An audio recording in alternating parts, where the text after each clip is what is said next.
Well, welcome to another edition of AP's Profiles in Christian Living. My name is Mark Powell, and my special guest with me this morning is Miss Ruth Davies, who's been a missionary in Thailand for the past 5 years. We're going to be talking to her about some of the joys and the challenges of serving Christ overseas. Ruth, welcome. It's great to have you with us. It's good to be here, Mark. Now, Ruth, you're a missionary. You've been in Thailand for about 5 years. Tell us a little bit, first of all, about how you became a Christian and your upbringing and what inspired you to go into missions.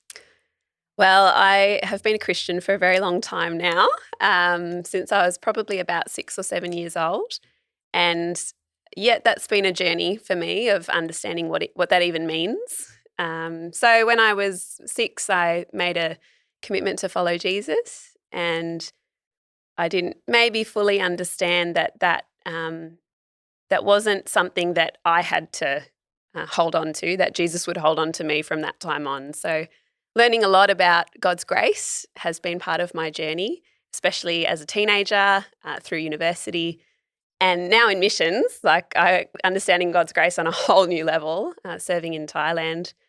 In terms of missions, my parents actually went to the mission field at around that same age that I became a Christian. And so my first years of learning to follow Jesus for myself were in the context of the country of Niger in West Africa. My parents served in medical ministry over there for 4 years. So I was also exposed to a culture that was extremely different to mine. It was a country of extreme poverty. So the physical needs and the spiritual needs there were very much in your face. And for me at that age, I could understand the physical needs very clearly. So I understood that people didn't have access to the kind of opportunities that I had and the kind of things like healthcare and education. And over time, as Jesus, I guess, taught me more about himself, I understood that actually their biggest need was a spiritual need. And so I guess that's sort of where I started to lean into missions. So that's really interesting. So you became a Christian, you would have said, around the same time that your parents were missionaries. Yeah. A lot of people, I find, I hope this is not offensive to anyone listening, missionary kids are either really exceptional or a little weird, like a little on the strange side. But for you, it was a really positive experience. Yeah, and that I think that's fair for you to say, Mark. I think third culture kids often grow up. Their parents are from one culture. Their parents serve in a second culture, and so then they're kind of part of this third culture that no one else but them and maybe their siblings really understands. So for me, I was already 6 or 7. I was 7 when we went, so I already had quite a strong Australian identity, and I think for me it was really just a huge bonus to learn about and live in another culture at that time in life. And yeah, for me, positive, amazing memories. I think my parents probably was a bit more of a struggle for them, but they also, I think, used it well for a learning experience for us as children. So how much do you think that experience played into your own call and desire to go into missions yourself? I think it's very formative. A lot of people on the field do have experiences as children with parents being workers, mission workers as well. For me, I felt a strong desire to go back to West Africa, and that was something I had to work through when I was exploring missions for myself, whether that was a nostalgic desire to serve in missions or whether it was something that Jesus was actually calling me to as an individual.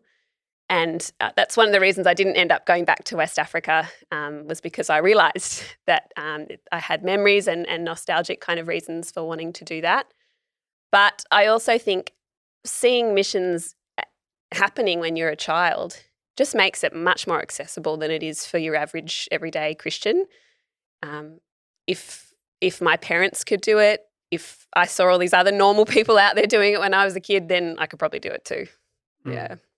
Yeah, that's a really, I think, a very wise thing you've just said about discerning nostalgia or even the romanticism of like traveling overseas and the adventure of it all. Yep. How did you discern between that and a genuine call that's what Christ was leading you to do?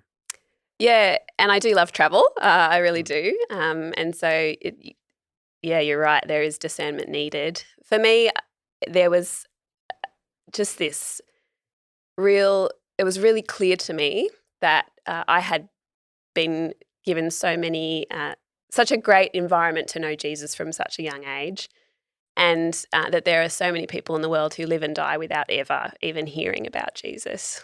And for me, that's just, what am I doing with what God has given me? And so that, I think, there are people in Tasmania who need to hear the gospel. There are people in Australia who need Jesus, heaps. But there are millions, billions living and dying around the world, and there's no one to tell them. And so for me, it's not even about traveling to exotic places. If that's what it is, then you won't last very long because they're not as exotic when you live in them. But it's really about taking the message of the gospel to people who are living and dying without Jesus. Okay, so take us through some of the practical steps which led you to go from Tassie, the bottom of Australia, almost the bottom of the world, Yep. all the way to Thailand. Just talk us through some of the practical steps of that journey. So a lot of different stories from mission workers all around the world I'd been exposed to for a long time, and I didn't really know where to go or what to do. I was working as a high school teacher in a public school in southern Tasmania, and I'd been doing that for 5 or 6 years, and it just felt like it might be the right time to make a step into missions, cross-cultural missions. And so I approached SIM, a mission organisation, and I said, where should I go? I have international student friends. They're mostly from various countries in Asia. I have this nostalgic heart for West Africa. What should I do with this?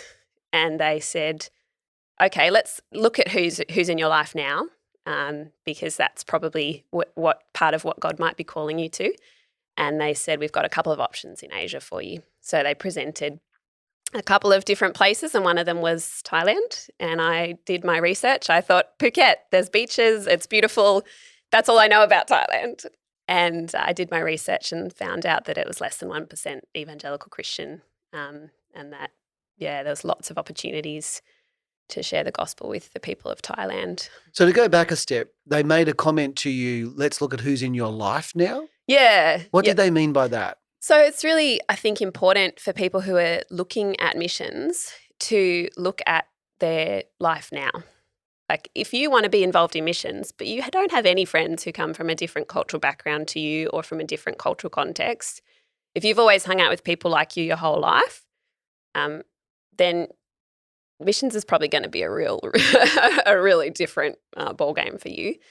It's a good idea to spend a bit of time getting to know people who are different to you and learning how to cross cultures in small ways in your backyard before you go out. So for me, I'd been doing that. I'd been involved in international student ministry for probably 10 years on and off.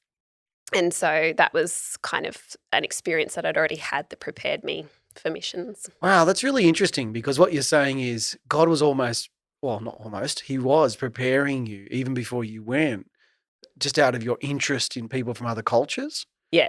And during that time, your ministry was mentoring and discipleship? Yeah, and it wasn't at that point so much with the international student ministry, because I was working full-time and it was an events-based ministry.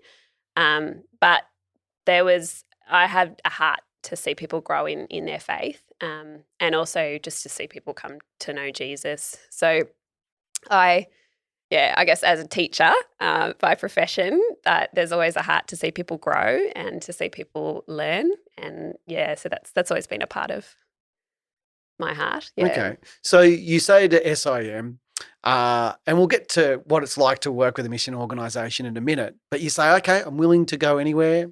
Thailand, it is on the map. I'm willing to do anything.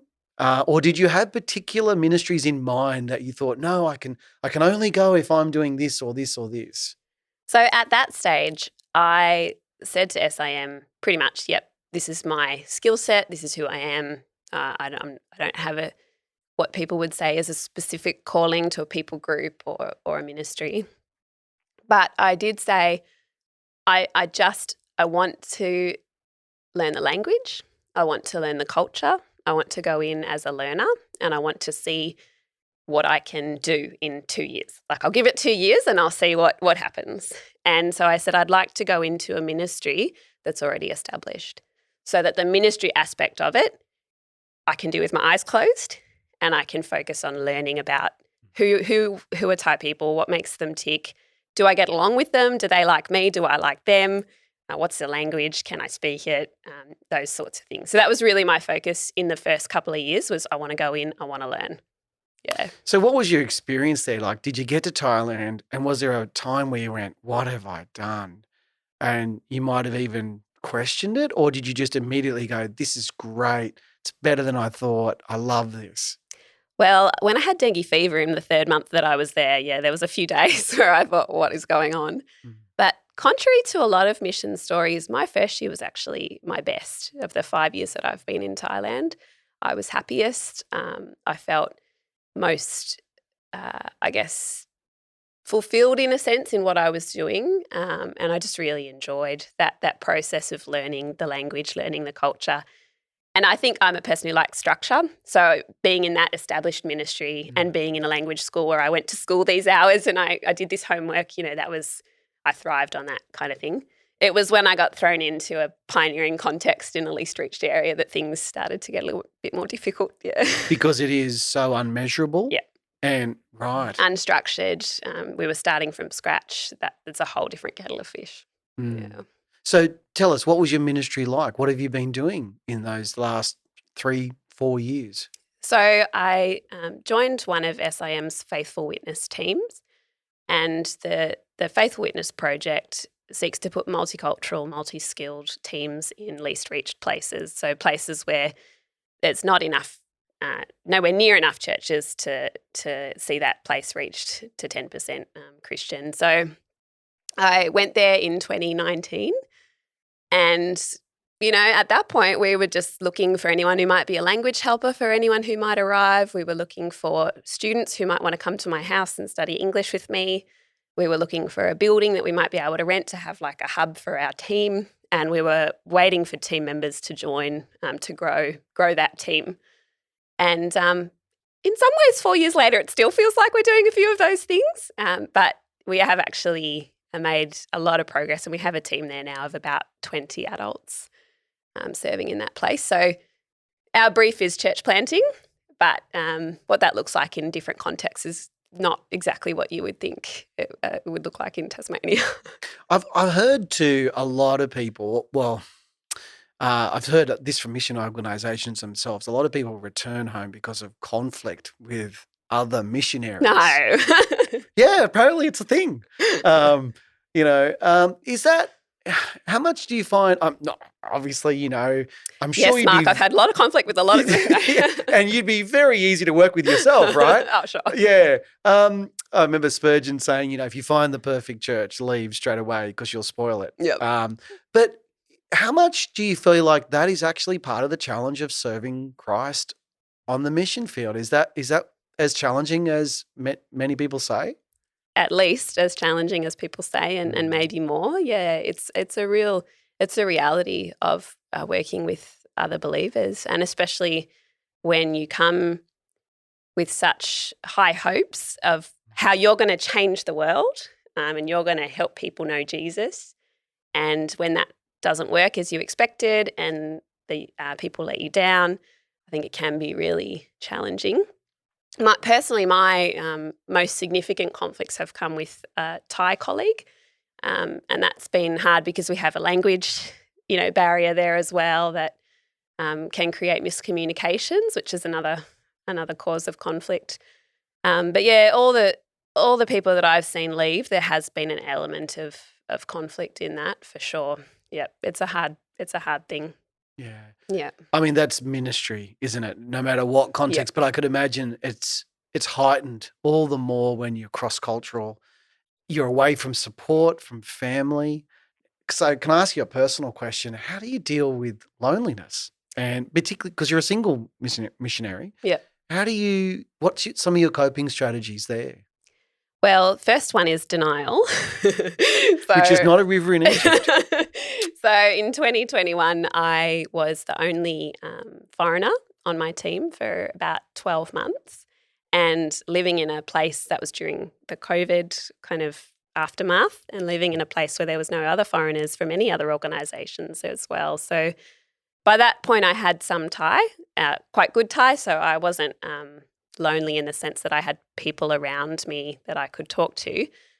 But to be in a context where you can't explain yourself using your heart language, people don't really fully understand who you are, and they might have like a label for you, like you're a missionary, but maybe you're not a friend. That does lead to loneliness. And I think I was talking with someone on Zoom about 8 months into that 12 months, and they said, I think you might be lonely. And I said, really? Like, what? I don't get lonely. Like, I'm not the kind of person who gets lonely. And then, yeah, the tears kind of just welled up, and I realized that I really was. And so, yeah, I think for me, coping was not actually recognizing the problem. And I think that's true for a lot of people in missions.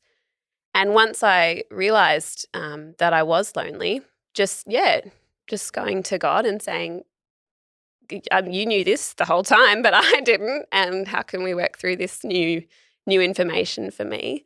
And then, telling people, hey, I'm feeling lonely. Can you be a friend? But I think there's other challenges to serving as a single that are related to that.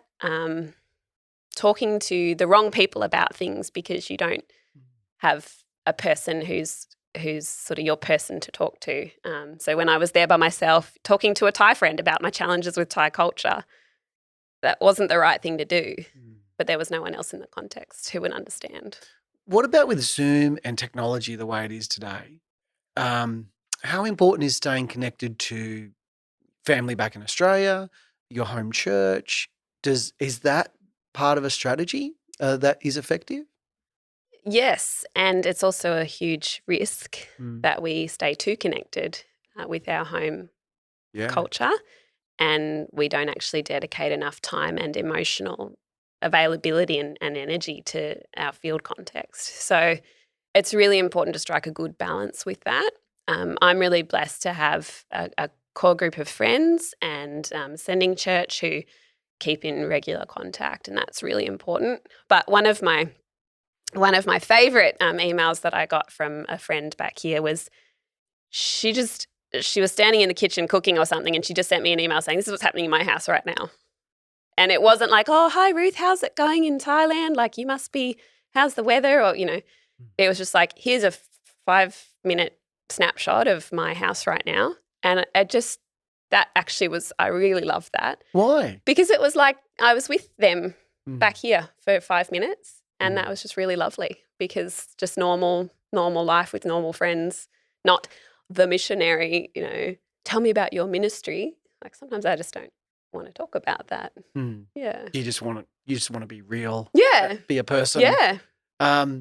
So, I mean, a lot of people would say, oh, I'm single. I can't go until I'm married, because they see some of those challenges that you've gone through.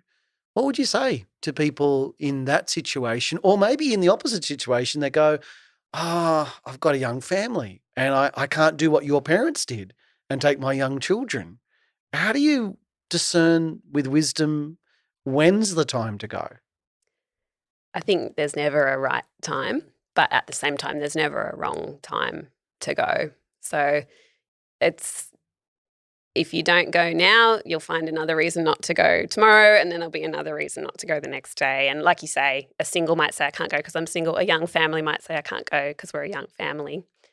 I think to go as a single, you can actually go way more places than you could as a family, because you don't need to think about schooling, which is a huge barrier for families in missions. And it's actually very easy for a local culture to accommodate you as a single. And I actually think sometimes being a single in missions, like, you can get to a level of intimacy and friendship with people, especially other missionaries, way faster than you can here. So sometimes there's actually a special place for a single person on the mission field that might not be available in your home country. Yeah. Yeah, like Paul says in 1 Corinthians 7, a married person has to think, how do I please my spouse? Single person just has to think, how do I please the Lord? Yeah.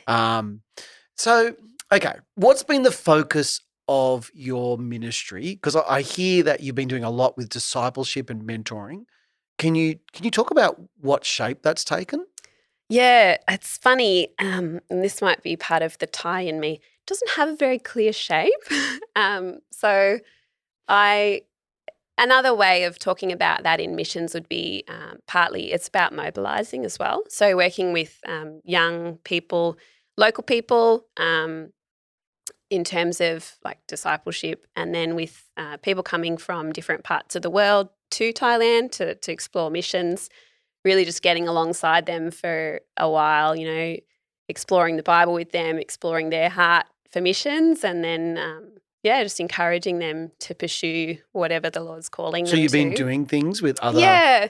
Okay. So I've had interns living with me a couple of times while I've been there. It's very intensive couple of months when you've got someone staying in your house and, wanting to find out everything they can about missions and the challenges. Is that a distraction or even a burden to you? Or do you find that it's an encouragement or even a ministry that you're helping facilitate others to experience missions? I know I've said a lot there, Yeah, but what's your thoughts? it's totally a ministry, I think. I have been able to do that alongside my local ministry. And, some people say, oh, it kind of, it could go either way. It could be very distracting and burdensome.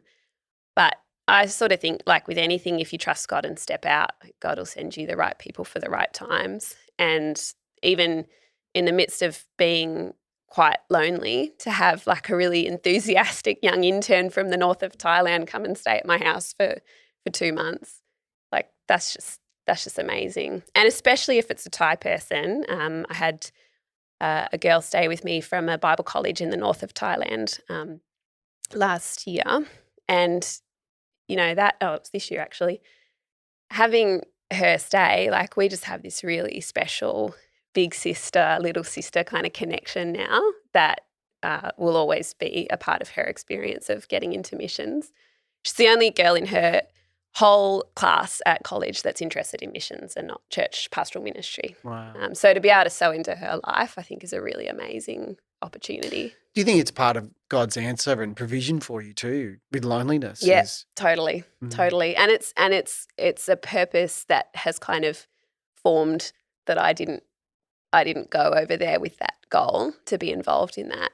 But it's just been putting my hand up for opportunities and just watching people flourish. It's been, really amazing. Now, I just got back from a short-term mission trip myself to Thailand. So I hear. I know. I've been there 4 times. No expert like you cannot speak Thai. I find it really hard. We'll get to the language in a moment, but I want to just explore, what do you feel like are some of the spiritual warfare elements of being in Thai culture as being in Australia, as opposed to being in Australian culture? Yeah, I would say it's just much more in your face in Thailand than it is here, because they, have physical idols and amulets and tattoos, and they're very there's much more of a spiritual perspective in Thailand. Are the than there tattoos is here. themselves spiritual? Yes, they're protection, an amulet type Right. situation. So I got into a car in Bangkok. I just called like an Uber, a Grab in Bangkok one day, and I felt physically sick in the car. And I that doesn't normally happen to me. I'm not someone who gets car sick. And I looked up and, the car's just covered they mark the roof of the car and all sorts of different charms. And he's got a huge amulet hanging off the rearview mirror. And I just had this really overwhelming sense of something evil with that person and that car. And I was just desperate to get out. And I basically just said, I need to get out, and, got out of the car.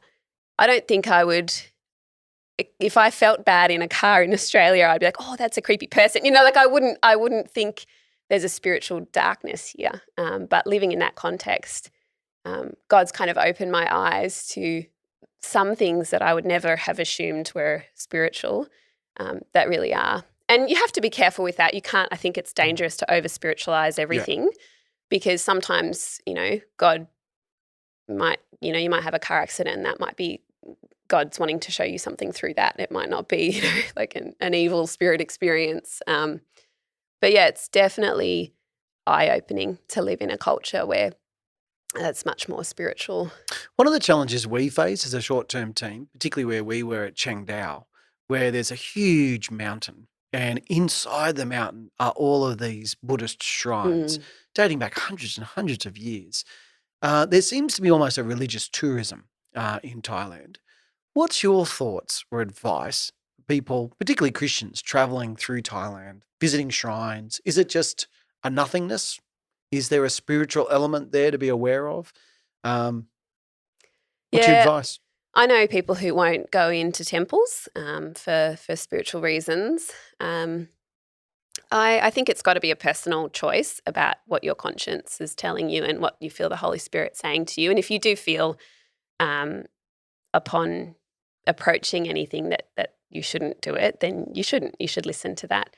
But I also firmly believe, and this is why we're doing work in Thailand, is that Jesus has dominion over all evil spirits and he's already conquered all of that. And so I don't think there's any danger to Christians in doing that. The other thing is if you're in any way connected with local Christians, ask them what's appropriate and they'll know. And also for me, like working with them, I need to listen to their advice and what I should be seen to be doing as well as what I feel in my heart is right. Now, like you say, Jesus has got dominion over all. He is Lord. How have you seen the gospel spread? Yeah, so it's I don't know if people know much about Thailand, but the gospel spread a lot in the north of Thailand. The hill tribes have been very receptive to the gospel. Yeah, Misu, Lahu. Yeah, yep. But amongst the central Thai, so I'm in the central region just north of Bangkok, it's certainly been a lot slower. And there are spiritual reasons for that as well as cultural reasons and failed missionary efforts as well. We haven't maybe done things the best way. But it's slow. It is slow in central Thailand, but it's quite clear when you see God at work that something's going on. So I see myself, when I first went, I thought, not that I was ever a great evangelist here, but somehow I thought I'd be a great evangelist in Thailand. I thought, I'll go and I'll tell people about Jesus and having been there a while now, I'm like, actually, you know what? Thai people are better at telling Thai people about Jesus than I am. And is there a ministry for me in connecting Thai Christians with unbelievers? And so that's been a place where I've really seen God, do amazing things. Like I'll throw a party because I like throwing parties. And all of a sudden I walk past a conversation where the full gospel is being shared with someone from one of my Christian friends connecting with a teacher at one of the schools I work at or something like that. And that's just amazing how God works in slow and quiet ways, in slow and quiet cultures. He made every culture, so he knows exactly what people need.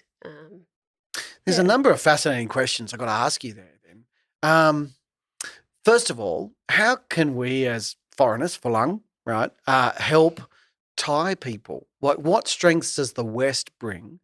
And there are strengths in Southeast Asia too. Like there's a lot of spiritual riches that we don't have there, or that we don't have here that they have there. I'm talking through the gospel. But what strengths do you think God has given the Western church that we can be a blessing to the Christians in Southeast Asia? Yeah, that's a really challenging thing to do well, isn't it? Because we have a history of imperialism and colonialism, and we want to be really careful that our desire to do good and to help doesn't actually recreate issues that we've created in the past. But it is true that God has made Christians to be a body and that we can help one another under Christ. He's given us unique gifts and a diversity of skills. I think for me, I've found that being a foreigner in a country like Thailand just opens amazing doors for people. because Thai culture is in some ways quite it's difficult to mix and to make friends across family groupings and cultural groupings in Thailand. And so, foreigners open a lot of doors for that. So whether that's between churches and Christian groups, or whether that's between unbelievers and believers, or I think we have a strength in that we can provide connections that might not naturally develop amongst Thai people. So whether that's through theological education, providing training events or that sort of thing, that might be possible. But yeah, we just really need to do it in a way where we've gone in and said, like, you're asking me, I'm still Australian. Like, let's ask a Thai person, hey, how can we get in there and help you? What do you need from us? One of the obvious things I saw was we have material riches. Yeah, totally. But that's incredibly challenging. It's complex. It is. It's really complicated. Can you talk through what some of those complexities are that require wisdom? So SIM in Thailand is quite involved in mobilising the Thai church, and we're trying to raise up, a generation of missionaries to go from Thailand into other parts of their own country and then also over into other countries. And yet resources are just very hard to come by. But the solution of, well, let's just link a Thai missionary with an Australian church that's a little too simplistic as well. So I think we need to be connecting with people and hearing real stories, but we also need to be providing not just sending money, but providing relationship as well. I think that it all hinges on relationship. So how do we do that? Is that where short-term missions comes in, or what's the overarching strategy for that? Yeah, so in terms of short-term missions, it's really wonderful when it's connected to a long-term mission effort. It can really resource people who are serving there long-term, or Thai Christians who have long-term ministries that we can go and support. There's an interesting history there with things like orphanages as well that's been created some issues in the past. But in terms of things like, how so? I've got to ask. There's a little bit of a, Thailand's had tons of orphanages, tons of abandoned children, and just been foreigners wanting to go and help. And that's But it's not so helpful? Attachment issues for the children and people coming and going a lot, can recreate trauma for those kids. So we do have to be careful, I think, about the missions areas that we choose to assist. One thing that my team has is we've had lots of short-term teams come over and do English teaching events, whether that's camps in schools, universities, for local groups that we're connected with, just running English events. And why is that so important? Because Thai people really want to learn English, at least for the first few weeks. And so having just a group of foreigners come and run really fun activities, it can be a really powerful catalyst for starting longer-term connections and relationships for the long-term workers. And it also, sometimes we're a bit tired, us longer-term workers. And so having enthusiasm and people come in to just do things, for you can be really encouraging for us as well.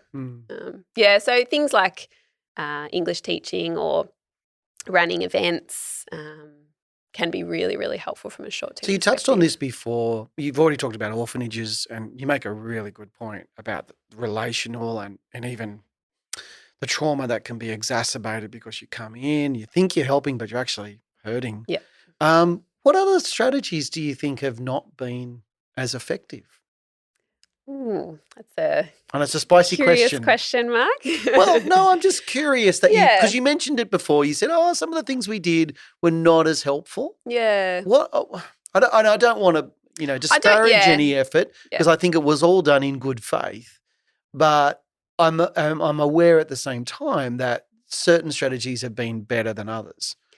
I think rather than picking a particular strategy and offending anyone by saying it doesn't work, I think it comes back to our heart as missionaries and what we are wanting, our theology of what missions is and who God is. God has made Thai culture beautiful in its way, and He has made Thai culture with, that hole in it that only Jesus can fill. And so Thai people are best equipped to know where that hole fits in their culture. And so for us to say, you know what, we think we have something that can help point towards that hole, but how can we learn more about the context, about the people before we go and shove it in? Because we might actually be making a new hole where there wasn't one before if we race to plug it. And so I think it takes just a really humble approach to saying, I feel like I have something to help. I really, really want that, and that's what God's calling me to do. But I'm actually just going to go slow, and I'm going to get to know people. I'm going to try and figure out if I'm right, or if maybe God's wanting me to use this gift somewhere else. So let me step back and ask you the really big question, right, which I probably should have asked you at the very start. What is missions? Because is it everything that you do in the name of Christ, or should it actually have a gospel evangelistic focus?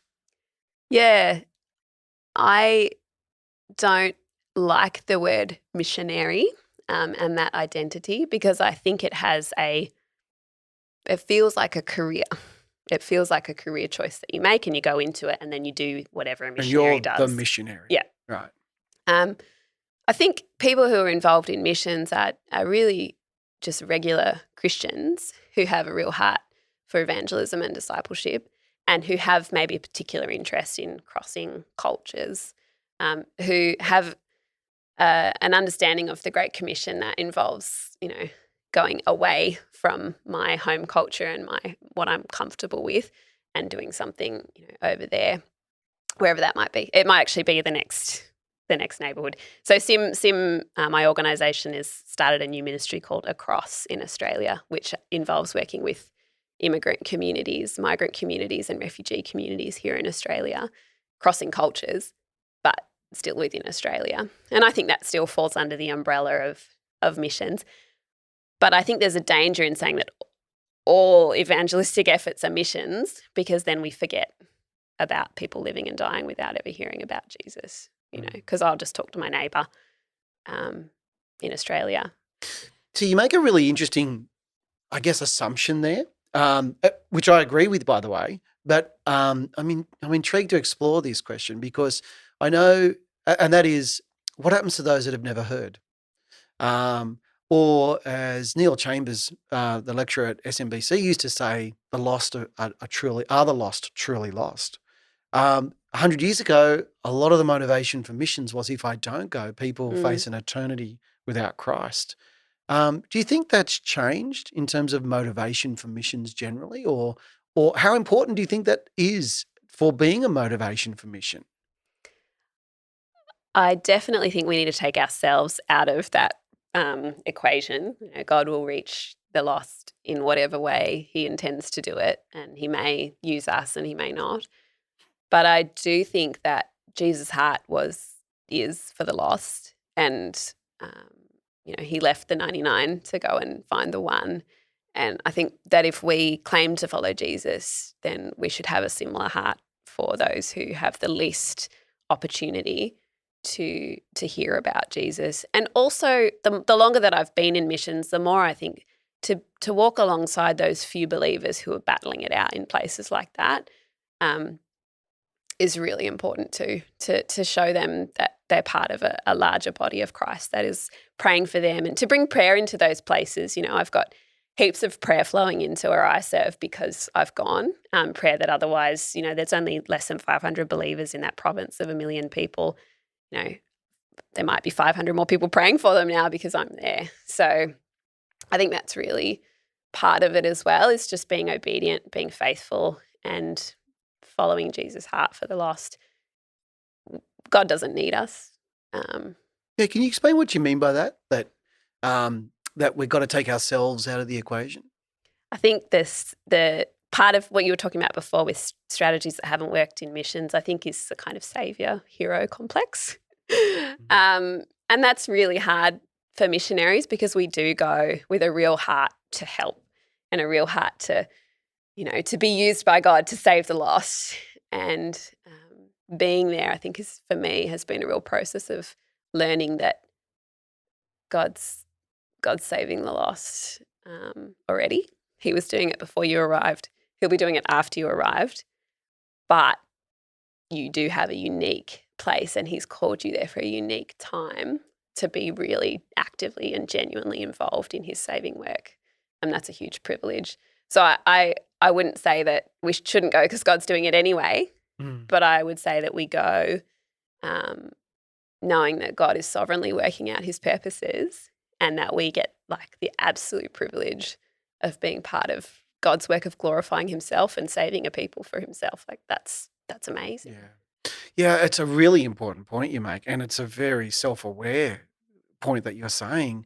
How do you keep yourself humble and realize your identity is not in your service? It's really hard because I think, and this is part of singleness for a woman as well. We don't have that identity of being a wife or a mother.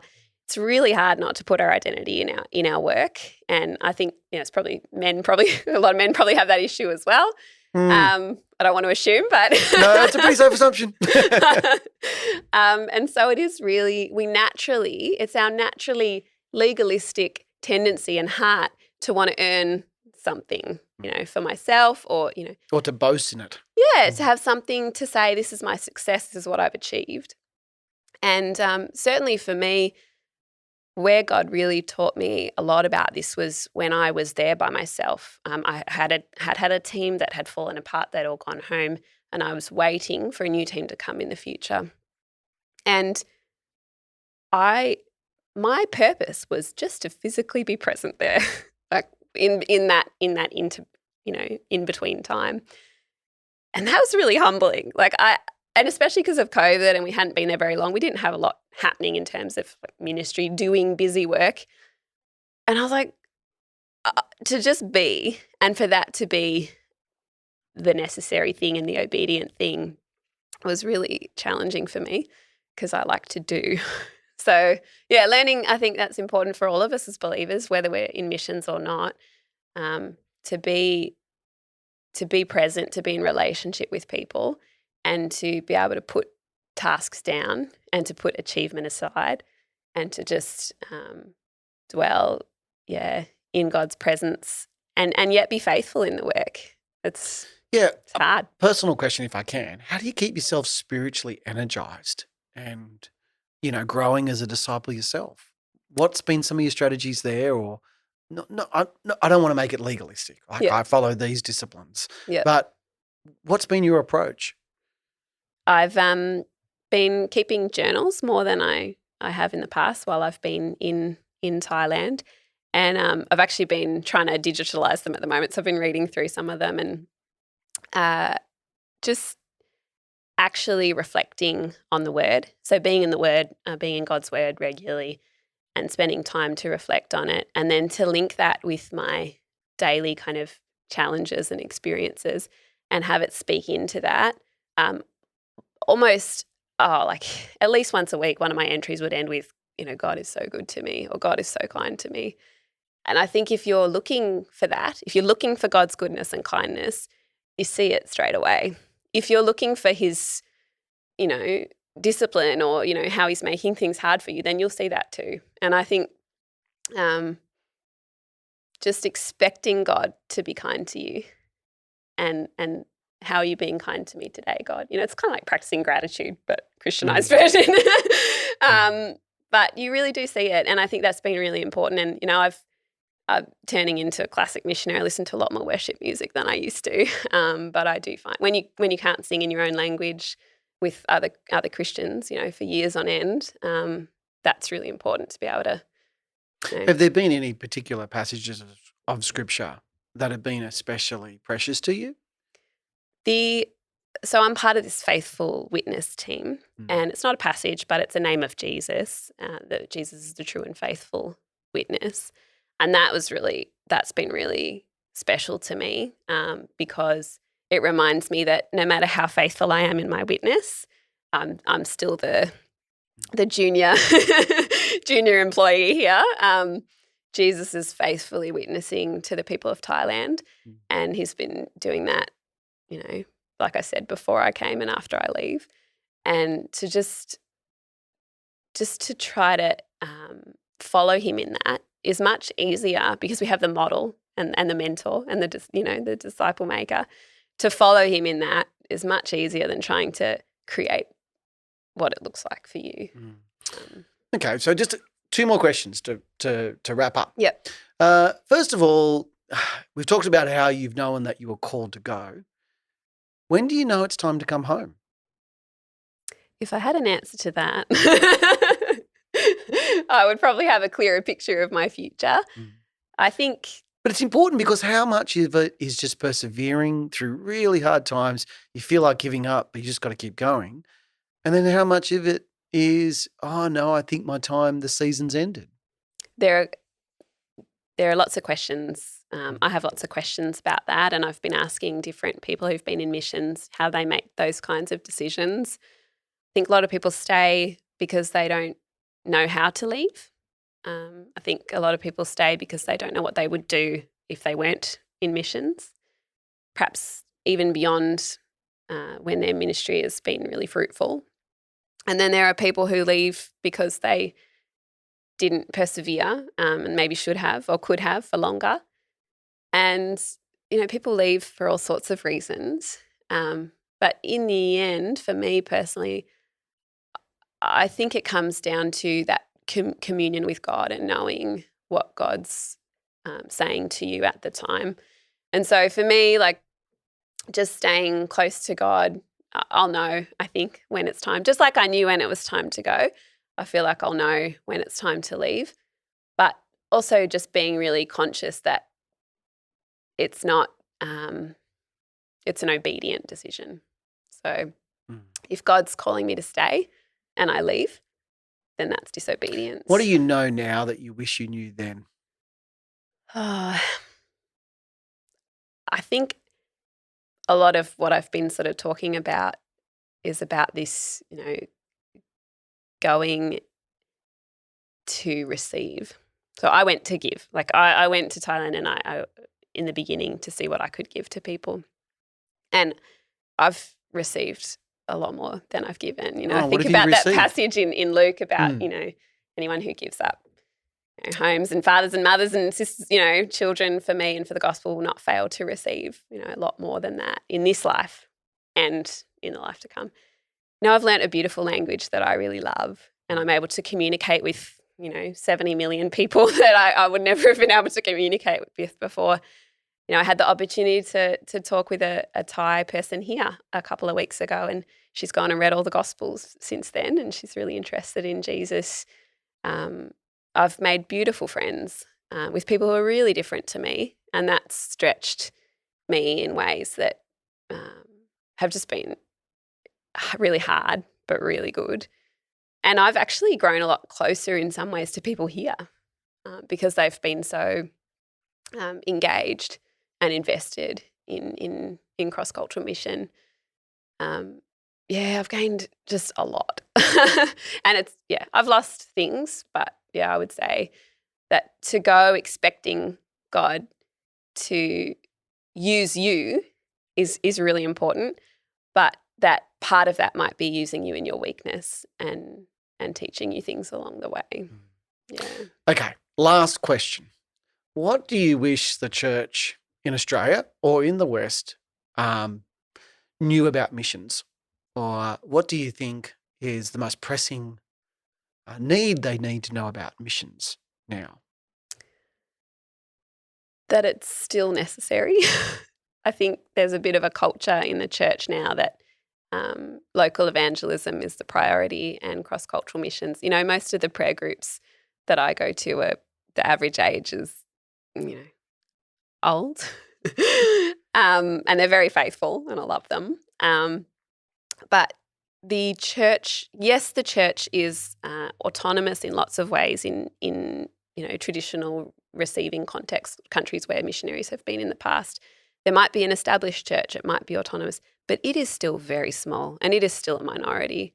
And maybe in Australia we're going to have a better understanding of what that looks like in the next 20 years to be a minority church in a culture that doesn't follow Jesus. But it's hard, and they need people to walk alongside them, and they need resources, and they need, it's not necessarily going to places where there are no Christians anymore. That's really important too. But there are so many contexts where having someone who's available and equipped to walk alongside local believers in their evangelism outreach, or to say to them, hey, have you thought about evangelism? It's really important. Yeah, I heard I heard a great acronym, which I think is apt for you, but you're going to be offended when I first say it. But it'll make sense that we have to be fat. Now, you're not fat, right? But it's faithful, available, and teachable. Yeah. Would you agree? Someone said to me in my, it was actually my APWM interview when I first left, that they thought that I didn't have a teachable heart. Oh. And I was very offended.